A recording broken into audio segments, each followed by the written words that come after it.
आज का हमारा चैप्टर है भैया पॉलिनोमियल। पॉलिनोमियल पॉलिनोमियल में सबसे पहले देखेंगे वेरिएबल क्या होता है, कांस्टेंट क्या होता है। देखो भैया, variable and coefficient, variable and constant. देखो वेरिएबल होते हैं जैसे एक्स वाई जेड, ये सब क्या है हमारे वेरिएबल हैं। और कोफिशिएंट कांस्टेंट क्या होते हैं, 2 3 4 नंबर्स जैसे हो गए, ये सब क्या होते हैं, कांस्टेंट होते हैं। ठीक। अच्छा, ये कोई एक्सप्रेशन है जैसे 2x 3x minus x minus 1/2x, ये सब क्या लिखा, ये है एक्सप्रेशन, ये है एक्सप्रेशन। तो एक्सप्रेशन को लिखने के लिए हमें क्या चाहिए, अगर हमें कोई एक्सप्रेशन लिखना है तो उसके लिए हमको एक क्या चाहिए, वेरिएबल चाहिए, और एक क्या चाहिए, कांस्टेंट चाहिए। ठीक। वेरिएबल क्या है, जैसे 2x में देखते हैं, टू टू क्या हो गया, कांस्टेंट हो गया, और x वेरिएबल हो गया। ठीक, बात समझे। वेरिएबल और कांस्टेंट में क्या डिफरेंस है, इसका हम एग्जांपल से नहीं डिफिनेशन लिख लेते हैं कांस्टेंट की। कांस्टेंट इक्वेशन वाइज चेंज होते रहते हैं, हम यही नहीं कह सकते 2 3 4 या x y z ही वेरिएबल है, ये कांस्टेंट है। ठीक। तो द वैल्यू, इसके लिए लिख लेते हैं the value of constants, the value of constants remain the same, remain the same through out a particular situation. एक पर्टिकुलर सिचुएशन में सेम रहती है वैल्यू कांस्टेंट की। ठीक, बात समझ में आई कि कांस्टेंट क्या होता है, वेरिएबल क्या होगा, जो कीप चेंजिंग, जो चेंज होता रहे, वैल्यू रखने पर चेंज होती रहे जिसकी वैल्यू। एग्जांपल से हम समझते हैं एक वेरिएबल और कांस्टेंट थोड़ा और क्लियर होगा। मान लो एक स्क्वायर है, ये क्या है, एक स्क्वायर। ठीक, इसकी साइड है 4, चारों, एक साइड की लेंथ 4 है तो चारों साइड की लेंथ सेम होगी। ठीक। अब कहते हैं आपसे कि पेरीमीटर क्या होगा इसका, पेरीमीटर होगा 4, पेरीमीटर क्या होता है, सारी साइड का सम कर लो, 4 + 4 + 4 + 4 क्या होगा, 16 होगा। इसको मैं ऐसे भी कर सकते 4 इंटू 1 साइड की लेंथ, तभी तो 16 ही आएगा। अब एक और इसी तरह हम लेते हैं, मान लो इसकी साइड होती 3, साइड थी 1 साइड 3, तब पेरीमीटर क्या होता, स्क्वायर है तो सभी साइड्स बराबर होंगी, तो 4 इंटू 3 मतलब 12 होगा। तो यहाँ पर अगर हम जनरल पेरीमीटर की बात करें, लिखना हो हमें जनरल पेरीमीटर, जनरल पेरीमीटर लिखना हो तो हम लिख सकते हैं 4 इंटू ए या 4 इंटू एक्स। तो यहाँ पर ए की वैल्यू हम चेंज करते रहेंगे, ए क्या है, वन साइड की लेंथ। ठीक, और हम इसकी वैल्यू चेंज करते रहे 1 2 3 जो भी दिया हमको क्वेश्चन में, और हमारा पेरीमीटर आता रहेगा। इससे क्या पता चला, ये यहाँ पर क्या है, वेरिएबल है, वेरिएबल है, और ये कांस्टेंट है। ठीक। अब इसके बाद हम देखेंगे, मान लो तुमको एक दिया है पॉलिनोमियल, पॉलिनोमियल एक पॉलिनोमियल दिया है x² + 2x। ठीक, तो x² + 2x में x² एंड 2x ये क्या है, x² और 2x ये सब क्या होते हैं, टर्म्स होते हैं, ये सब टर्म्स हैं। ठीक, पॉलिनोमियल के टर्म्स। तो मान लो तुमको हम एक क्वेश्चन देते हैं कि -x³ + 4x² + 7x - 2 में कितनी टर्म्स हैं, हाउ मैनी टर्म्स, कितनी टर्म्स है यहाँ पर। देखो, एक टर्म, दो टर्म, तीन, चार, कितनी टर्म है, 4 टर्म है। बात समझ में आई। और इसके बाद हम समझते हैं कोफिशिएंट क्या होता है। देखो हमने इसमें इस पेज में क्या समझा, वेरिएबल क्या है, कांस्टेंट क्या है, कैसे वेरिएबल के बारे में और डिटेल में समझा, एक्सप्रेशन क्या होता है, और पॉलिनोमियल में टर्म्स कौन कौन सी होती हैं। अब आगे हम समझेंगे कोफिशिएंट क्या होता है। देखो भैया, कोफिशिएंट,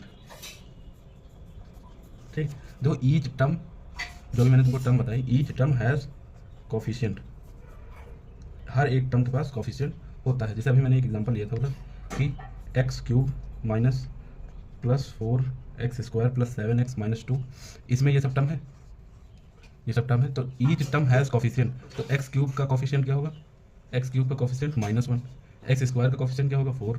तो इसी तरह कोफिशिएंट जो आगे लिखा होता है वो क्या हो जाता है, कोफिशिएंट। बात समझने कि टर्म और कोफिशिएंट में क्या डिफरेंस होता है। इसके बाद है कि यहाँ पर 2 क्या है, 2 भी एक पॉलिनोमियल है, 2 भी एक पॉलिनोमियल है।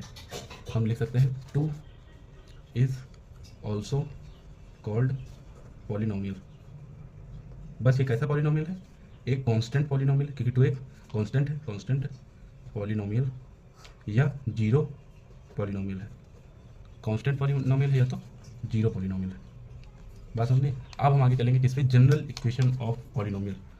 देखो जनरल इक्वेशन ऑफ पॉलिनोमियल। ठीक, पॉलिनोमियल की जनरल इक्वेशन क्या होती है, an x⁴n प्लस, एक एक टर्म कम रखते जाओ, an - 1 x⁴n - 1 plus an - 2 x⁴n - 2 plus इसी तरह dot dot a1 x plus a0। ये a0 क्या होगा लास्ट में, देखो यहाँ पर A N not equal to zero होना चाहिए, ठीक। और एन जो है यहाँ पे जो एक्सपोनेंट होता है, एक्सपोनेंट एक्सपोनेंट का क्या कहते हैं, पावर कहते हैं। एक्सपोनेंट क्या होना चाहिए, एक होल नंबर होना चाहिए। होल नंबर मतलब 1 0 1 2 3 4 डॉट डॉट डॉट। और यहाँ पर ये A not, A N minus one, ये सब क्या है, कांस्टेंट है, ठीक। ये सब वेरिएबल है।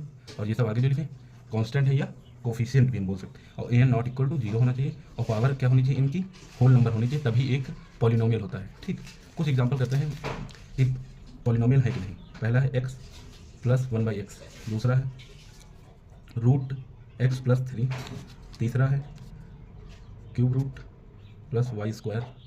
इधर ले लेते हैं एक example x plus root two, एक इधर ले लेते हैं root two x plus one.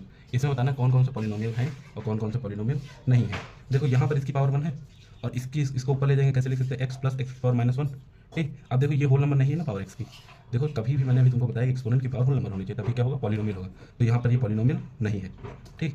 यहाँ पर एक्स की पावर कितनी है, एक्स की पावर 1/2 है, तो मतलब ये भी पॉलिनोमियल नहीं है क्योंकि होल नंबर होनी चाहिए। यहाँ पर एक्स वाई या एक्स सब वेरिएबल है, तो यहाँ वाई की पावर 1/3 प्लस वाई स्क्वायर 1/3 एक होल नंबर नहीं है, इसीलिए ये भी पॉलिनोमियल नहीं है, ठीक। इस वाले एग्जाम्पल में देखेंगे यहाँ एक्स की पावर 1 है, ठीक, तो ये क्या है, एक पॉलिनोमियल है। और यहाँ भी एक्स की पावर 1 है, 1 एक होल नंबर होता है, इसीलिए ये भी एक पॉलिनोमियल है। हमसे इससे नहीं मतलब कांस्टेंट चाहे जो, ठीक। बात समझ में। इसके बाद हम देखेंगे टाइप्स ऑफ पॉलिनोमियल क्या होता है।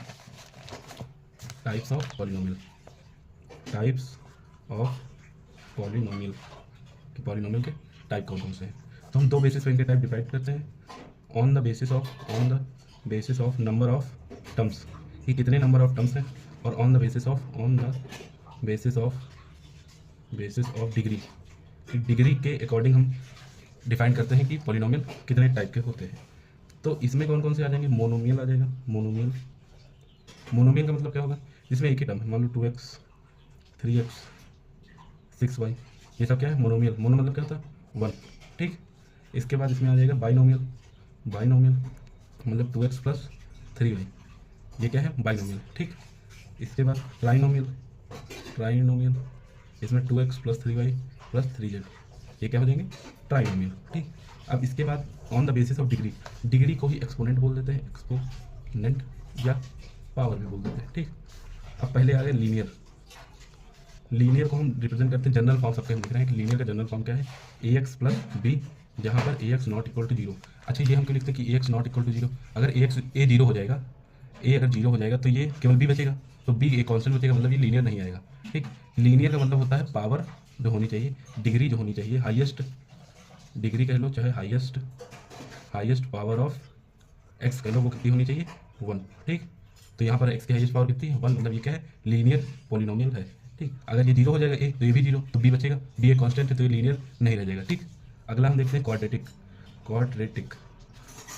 में क्या है, इसके जनरल फॉर्म है A X square plus B X plus C, जहाँ पर A does not equal to zero होना चाहिए। देखो A does not equal to zero, और यहाँ पर क्या होता है, हाईएस्ट पावर ऑफ एक्स क्या होनी चाहिए, highest power of x equal to 2, जो कि यहाँ पर है, इसीलिए इसे क्वाड्रेटिक कहते हैं, ठीक। इसका क्यूबिक, तो क्यूबिक में क्या होगा, हाईएस्ट पावर क्या होगी, एक्सपोनेंट क्या होगा, डिग्री क्या होगी इसकी, 3 होगी, ठीक।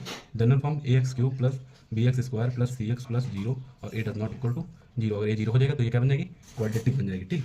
अब हम आपको एक दो क्वेश्चन देते हैं कि डिग्री बतानी है, ठीक, डिग्री बतानी, फाइन डिग्री, ठीक। पहला क्वेश्चन है एक्स की पावर 5 माइनस एक्स की पावर 4 प्लस 3, ठीक, इसकी डिग्री कितनी है।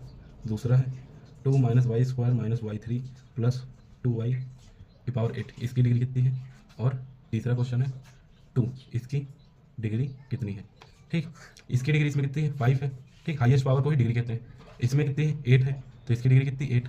जो इसको हम एक्स की पावर, मान लो किसी भी वेरिएबल की पावर 0 हो तो उसकी वैल्यू 1 होती, तो यहाँ एक्स की पावर 0 होगा, 2 से मल्टीप्लाई करेंगे तब 2 ही आएगा, तो यहाँ पर इसकी डिग्री कितनी है, 0 है, ठीक। इसके बाद हम टाइप 1 के सवाल देखते हैं कैसे होगा, क्योंकि हम पूरा चैप्टर टाइप वाइज पढ़ेंगे, ठीक। तो इस चैप्टर में टाइप 1 में कौन कौन से क्वेश्चन आएंगे। अब आपकी पहली एक्सरसाइज जो एनसीईआरटी की दी है वो हो जाएगी, ठीक। अब टाइप फर्स्ट में कैसे क्वेश्चन आएंगे, देखो तुमको आपको एक इक्वेशन दी होगी, P x equal to 5x square minus 3x plus 7, मान लो ये एग्जाम्पल लिया मैंने, और कहेगा ऐड x इक्वल टू 1 पर पी एक्स की वैल्यू बताओ, p1 की वैल्यू बताओ, ठीक। तो कैसे करते हैं इस तरह क्वेश्चन को, कह रहा है x की वैल्यू 1 रखने पर इस इक्वेशन की वैल्यू क्या आएगी, ठीक। तो x की जगह पर केवल सिंपली हमको 1 पुट कर देना है, 1 पुट कर दो, 5 1 माइनस 3 1 प्लस 7, क्या आ गया 12 माइनस 3 मतलब 9 आंसर आ गया। ठीक, इस तरह के क्वेश्चन मिलेंगे। और एक एग्जांपल हम इसी में देख लेते हैं। 3y³ minus 2y plus under root 11 at y equal to 2। अब y at y equal to 2 पर हमको इसकी वैल्यू बतानी है कितनी आएगी, तो हम क्या करेंगे, इसको पी एक्स मान लेते हैं, चलो पी वाई। ठीक, तो यहाँ पर हम p2 की वैल्यू क्या हो जाएगी 3 2³ minus y2 plus under root 11। ठीक, 3 2 की पावर 3 मतलब 8, ये क्या आ गया 8 plus under root 11, 24 minus 8 plus under root 11, ये क्या आ जाएगा 16 प्लस अंडर रूट 11, ये क्या हो जाएगी वैल्यू हो जाएगी इसकी। ठीक, इस तरह के क्वेश्चन बहुत सारे किताब में दिए हैं, तो आप ट्राई कर सकते हैं। इसके बाद है कि जीरो ऑफ पॉलिनोमियल क्या होता है। जीरो ऑफ टाइप 2 में आ जाएगा ये, टाइप 2। ठीक, इस चैप्टर में 4 से 5 टाइप पढ़ेंगे, पूरा चैप्टर खत्म हो जाएगा, एक भी क्वेश्चन उससे बाहर नहीं है। जीरो ऑफ अ पॉलिनोमियल, कि किसी पॉलिनोमियल पे जीरो क्या होता है, पॉलिनोमियल। ठीक, देखो जीरो कहो, जीरो ऑफ पॉलिनोमियल क्या होता है, वैल्यू ऑफ एक्स या वैल्यू ऑफ वेरिएबल कह सकते हैं हम, value of variable eight which polynomial become zero, कि जिस पे पॉलिनोमियल की वैल्यू जीरो बन जाए उसी को हम क्या कहते हैं, जीरो ऑफ पॉलिनोमियल या रूट ऑफ पॉलिनोमियल। बात समझ में आई कि जीरो ऑफ पॉलिनोमियल क्या है और रूट ऑफ पॉलिनोमियल क्या है। मान लो तुमको एक एग्जांपल हम समझाते हैं कि तुमको दिया है f(x) equal to x plus 2, तो यहाँ पर कौन सी वैल्यू, वेरिएबल की मैंने कहा ना, value of variable eight which polynomial become zero, इसमें वेरिएबल क्या है, वेरिएबल 2 है। तो what is the value of 2 eight which polynomial become zero, तो 2 की वैल्यू ऐसी क्या रखेगी, पॉलिनोमियल की वैल्यू जीरो हो जाए, तो 2 की वैल्यू -2 रख, x की वैल्यू -2 रखने पर पॉलिनोमियल जीरो हो जाएगा, f(x) इक्वल टू जीरो आ जाएगा। तो मतलब ये x इक्वल टू -2 ये क्या हुआ, रूट ऑफ पॉलिनोमियल या जीरो ऑफ पॉलिनोमियल। बात समझ में है कि रूट और जीरो में क्या अंतर है, अंतर कुछ नहीं है, दोनों चीज़ें सेम है, जीरो कहो चाहे रूट कहो, और वेरिएबल की ऐसी वैल्यू जिस पे पॉलिनोमियल जीरो हो जाए उसी को क्या कहते हैं, रूट ऑफ द पॉलिनोमियल बोलते हैं। ठीक, इसके बाद कुछ आएगा कि हाउ टू फाइंड जीरो। ठीक, हाउ टू फाइंड जीरो, कि जीरो कैसे फाइंड करें। ठीक, मान लो f(x) इक्वल टू तुमको दिया 2x प्लस 1, तो ऐसी कौन सी वैल्यू होगी, टाइप 2 में ही ले लो इसको भी। ठीक, देखो ऐसी कौन सी वैल्यू होगी x की, क्योंकि x वेरिएबल है, जिस पर ये पॉलिनोमियल क्या हो जाए, जीरो हो जाए, तो हम इसको कैसे निकालेंगे, इसको जीरो के बराबर रख दो, 2x plus 1 equal to zero, x की वैल्यू कितनी आ रही है -1/2, तो ये -1/2 अगर यहाँ रखोगे तो पॉलिनोमियल की वैल्यू क्या हो जाएगी, जीरो। इससे कह देंगे कि ये x इक्वल टू -1/2 क्या है, इसका रूट है या इसका रूट है या जीरो है। ठीक, ये समझ में आ गया जीरो कैसे निकालते, कोई भी इक्वेशन दिए उसको जीरो के बराबर रखो।